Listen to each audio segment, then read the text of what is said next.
অর্জুন সিং এর বাড়ির সামনে গুলি চলার ঘটনা বোমাবাজির মতো ঘটনা। আর এবার তৃণমূল কংগ্রেসকে নিশানা করে পোস্ট করলেন রাজ্যের বিরোধী দলনেতা। প্রাক্তন সাংসদের বাড়িতে তৃণমূল আশ্রিত দুষ্কৃতীদের হামলা, বোমাবাজি হয়েছে, নীরব দর্শকের ভূমিকায় ছিল পুলিশ। হামলাকারীদের চিহ্নিত করে গ্রেফতারের জন্য এই ভিডিওই যথেষ্ট। এক্স হ্যান্ডেলে পোস্ট করেছেন শুভেন্দু অধিকারী। হ্যাপি ফ্যামিলির হ্যাপি স্মাইল। কসমো বাজার, পুজো ইন স্টাইল।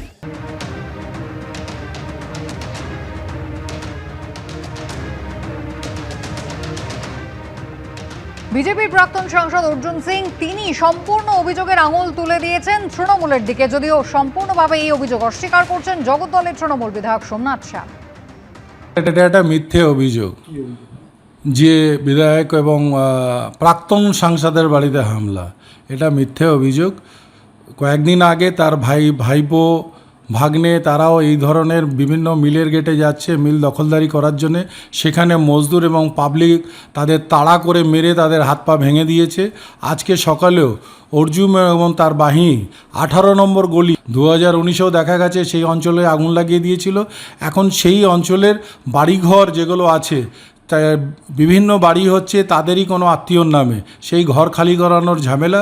সেখানে যায়, তারা মারধর করে, ইটপাটকেল চালায় এবং এদিক থেকেও হয়তো কোনো রকম ইটপাটকেল চলে থাকে। তারপরে অর্জুন নিজে হাতে 4 রাউন্ড গুলি চালিয়েছে এবং তার সাকরেত, তার মজদুর ভবনে বাসভবনে যারা থাকতো তারা বোম চালিয়েছে এবং সেটা প্রকাশ্যে চালিয়েছে এবং সবাই দেখেছে। অর্জুন চেষ্টা করছে ব্যারাকপুরকে অশান্ত করতে, সেটা বাংলার পুলিশ কোনোদিনও হতে দেবে না।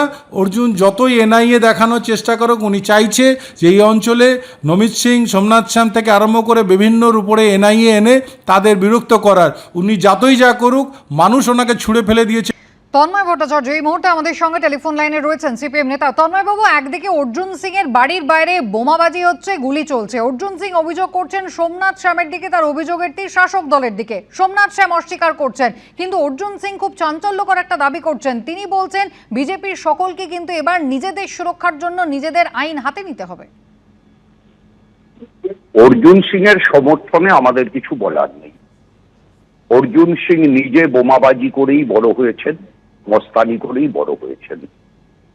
কিন্তু অর্জুন সিং এর বাড়ির সামনে 25 থেকে 30টা বোমা পড়বে, এটাও আমরা চাই না। আইন যদি অর্জুন সিংকে অপরাধী ঠিক করে, অর্জুন সিং শাস্তি পাক। কিন্তু তৃণমূল কংগ্রেসের মস্তান বাহিনী ব্যারাকপুর লোকসভা আসন জিতে অর্জুন সিং পরাজিত হয়েছেন বলে তার বাড়ির সামনে 25-30টা বোমা মারবে। আর সোমনাথ শ্যাম তো অর্জুন সিং এরই হাতে তৈরি। অর্জুন সিং সোমনাথ শ্যামকে দায়ী করবেন না কাকে দায়ী করবেন? ওই অঞ্চলে কার বাহিনী একদিনে একসঙ্গে 25-30টা বোমা মারতে পারে, সেটা আমার কিংবা আপনাদের চ্যানেলের চাইতে অর্জুন সিং অনেক ভালো জানেন। কারণ অর্জুন সিংই তো বোমার সাপ্লায়ার ছিলেন এক সময় সকলের কাছে। অর্জুন সিং এর সাপ্লাই করা বোমাই তো টিটাগড় থেকে হালিশহর পর্যন্ত সর্বত্র ছোড়া হতো। সুতরাং বোমা যদি ছোড়া হয়ে থাকে, ছোড়া তো হয়েছে বোঝাই যাচ্ছে, বোমা ফাটছে, শব্দ হচ্ছে, আগুন জ্বলছে দেখা যাচ্ছে, আর তৃণমূল অস্বীকার করছে। এ এক অদ্ভুত সমাপতন। অর্জুন সিং বুঝুন যে তিনি যে দলের সঙ্গে ছিলেন এবং এখনো যাদের সঙ্গে আছেন, এই দুটো দলই আসলে বোমা, গুলি, মস্তানি রাজি প্রতিষ্ঠিত করতে চায়। এবং তারই হাতে তৈরি সোমনাথ শ্যাম আজকে তার বাড়ির সামনে, তার মজদুর ভবনের সামনে বোমা মেরে তার নিরাপত্তাকে এতটা পর্যন্ত বিঘ্নিত করতে পারছে যে অর্জুন সিংকে বলতে হচ্ছে বিজেপির সব নেতা কর্মীদের নিজেদের নিরাপত্তার দায়িত্ব নিজেদের নিতে হবে। তন্ময়দা, ধন্যবাদ কথা বলার জন্য। নতুন করে উত্তপ্ত হয়ে উঠেছে জগদ্দল। অর্জুন সিং এর বাড়ির সামনে বোমাবাজির ঘটনা।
অর্জুন সিং এর বাড়ির সামনে বোমাবাজির ঘটনা, এমনকি বাড়ি লক্ষ্য করে গুলিও চালানো হয়, এমনটাই বিজেপির প্রাক্তন সাংসদ তিনি অভিযোগ করেছেন। ইতিমধ্যেই পুলিশ গোটা ঘটনা খতিয়ে দেখছে। তৃণমূলের বিরুদ্ধে হামলার অভিযোগ করছেন অর্জুন সিং নিজে। মজদুর ভবনের উপরেই অ্যাটাক হয়েছে, নিচে আপনি দেখবেন ইট পাথর গুলি সবই চলেছে। তারপরে আমি নেমেছি, আমাকে সব চিল্লাচ্ছে, আমি ঘুমোচ্ছিলাম তো চিল্লাচ্ছে, তখন আমি নেমেছি, নামার পরে নিচে দেখছি তো পুরো বম পাথর ইট চালাচ্ছে, আর পুলিশ পিছনে, ওদের পিছনে পুলিশ দাঁড়িয়ে আছে, এদিকে আমাদের সিকিউরিটি দাঁড়িয়ে আছে পুলিশের সামনে। আপনি কি আহত হয়েছেন? আমার পায়ে বমের স্পিলটা লেগেছে। তখন বোম চলছিল, আপনি এখন করণ বোম কেন, চলেছে? কারণটা কি? কটা কারণ বোম, কটা বোম? 15-20টা 25টা বোম চলেছে, তারপরে 15-20টা গুলিও চলেছে। যারা করেছে তাদের কোনো রকম শনাক্ত করতে পেরেছে? হ্যাঁ, নমিত সিং ছিল, আর ওই যারা এনআইএ কেসে সব আসামিগুলো সব ছিল। অমিত সিং। কিন্তু সে তো এর আগেও আপনার বাড়িতে বোম ঘটনায় গ্রেপ্তার হয়েছে। সিসি ক্যামেরা লাগানো হয়, তা সত্ত্বেও এখানে সিসি ক্যামেরা দিয়ে কি হবে? পুলিশের সামনে বোম চালাচ্ছে, আর সিসি ক্যামেরা কি করবে? প্রোটেকশন দেবো, তোমরা এইগুলো কাজ করো। 20 জন পুলিশ ছিল, 20 জন পুলিশের মাঝখানে একটা ভিডিওতে দেখবেন পুলিশকে ধাক্কা দিচ্ছে। পুলিশ হয়তো সব পুলিশ খারাপ হতে পারে না, কেউ পুলিশ যদি প্রতিবাদ করছে তাকে ধাক্কা দিচ্ছে। কি করছে পুলিশ? এই রবি সিংকে জগদল বিধায়ক থানার সামনে থেকে গাড়ি, নিজের গাড়িতে বসিয়ে, আর লজ্জা লাগে থানার এই পুলিশ কমিশনারেটকে কি প্রাইভেট গাড়িতে বসিয়ে ওকে কোর্টে পাঠিয়েছিল? লজ্জা লাগে পুলিশে? দলকে জানাবেন এই বিষয়ে যে আপনি পাওয়ার পায়ে দলকে জানিয়ে দেওয়া হয়েছে, দল আর কি হবে? এখন নিজে বাঁচার জন্য আমাদের নিজে লড়তে হবে। ভারতীয় জনতা পার্টি প্রত্যেকটা কর্মীকে বলবো, নিজের হাতে এখন লড়াই জন্য অস্ত্র নিতে হবে। মা দুর্গা এসছেন, নিজের লড়াই নিজে লড়তে হবে, কোনো উপায় নেই।